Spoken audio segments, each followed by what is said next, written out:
So here at Family and Children's Place Child Advocacy Center, we see children of all ages for different reasons. We see children because they have because there's allegations of sex abuse, physical abuse, human trafficking, witnesses to crimes. In the case of Nicole, who is a 9-year-old girl, she came in to us 3 years ago because she had been a witness to gun violence. She had witnessed her mom committing the crime against a family member.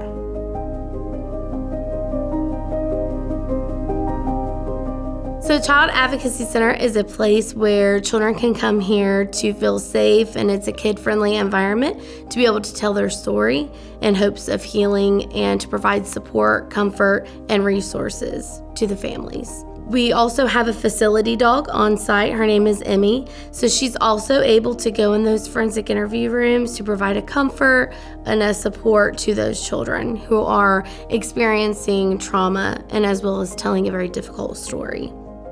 So when I met with Nicole for a forensic interview, she was very hesitant to talk with me. She was very scared, for the fact that she had just been through a very traumatic experience.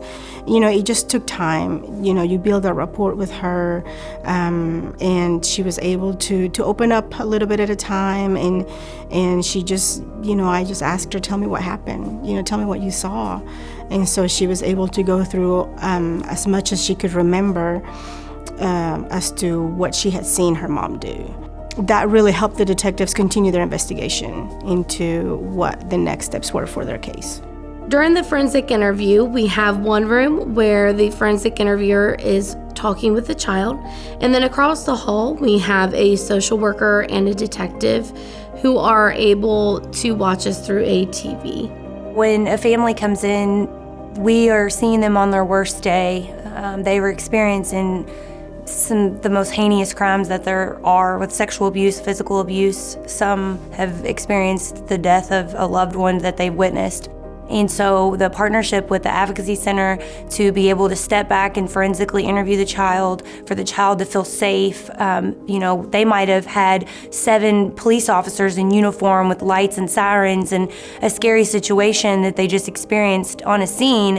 And so it's important when we bring them to the Advocacy Center, and it is the forensic interviewers that they're met with, the comfort that the children have. And I watch the interview as it's taking place on a camera, so I'm still able to be, front row of what is being said and disclosed, so I can continue to jump right into my investigation.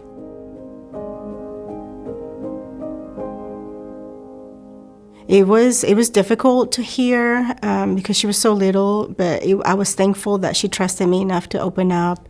We want kids to just be able to tell their story once, and that's why we do these forensic interviews at the Child Advocacy Center, so they don't have to do that again and again. Our family advocates work very hard with her to comfort her and to put services in place so they would have them after the appointment. And so Nicole went home with Dad. Our family advocates followed through with them just to check up on them and see how they were doing, and thankfully she's doing really well.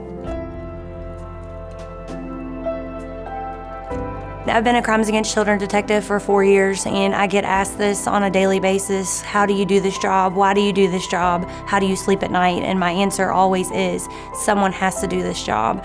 And I take pride in my victims and helping my victims' families and seeking justice for them.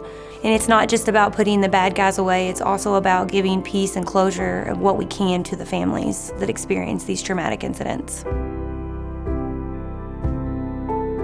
This is why we're here. This is why the Child Advocacy Center exists, to make sure that each child has a chance to tell what's happened to them and to help them move forward, to hopefully provide them with some type of closure for them and help them find the resources that they need in order to live their lives.